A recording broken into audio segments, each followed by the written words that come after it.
13वीं सदी में दुनिया की सबसे बड़ी खौफनाक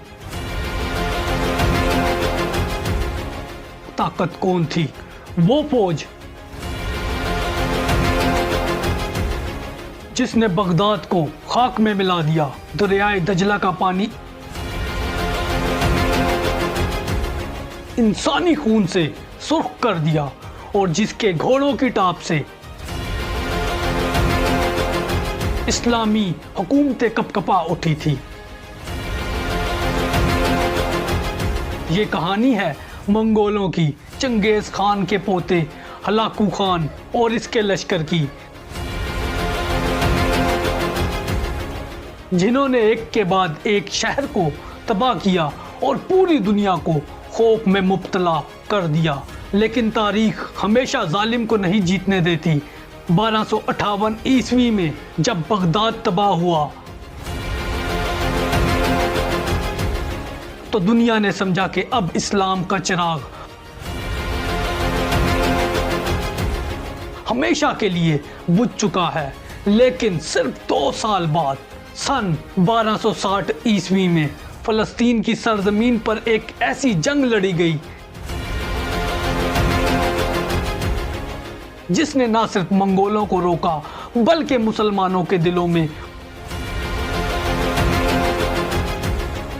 उम्मीद की शम्मा दोबारा रोशन कर दी। ये थी वो जंग जिसे तारीख ने हमेशा के लिए तारीख में नक्श कर लिया, जंग ऐन अल जालूत। यहां एक तरफ थे मंगोलों के खूनख्वार सिपाही जिनका नाम सुनते ही बादशाहों की सांसें रुक जाती थी,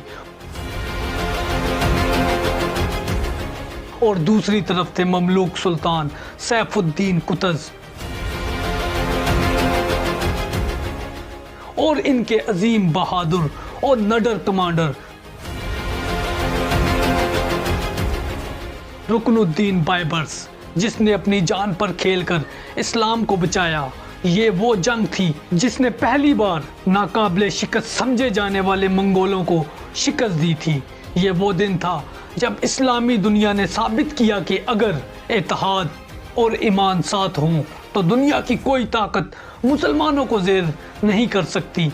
अगर आप ये सब जानना चाहते हैं, लम्हा ब लम्हा सूरत हाल और कैसे एक हुक्मरान ने अपने ईमान और अपनी फ़ौज की बहादुरी और अपने कमांडर रुकनुद्दीन बायबर्स की हिकमत अमली से कैसे मंगोलों को तोड़ कर रख दिया, तो ये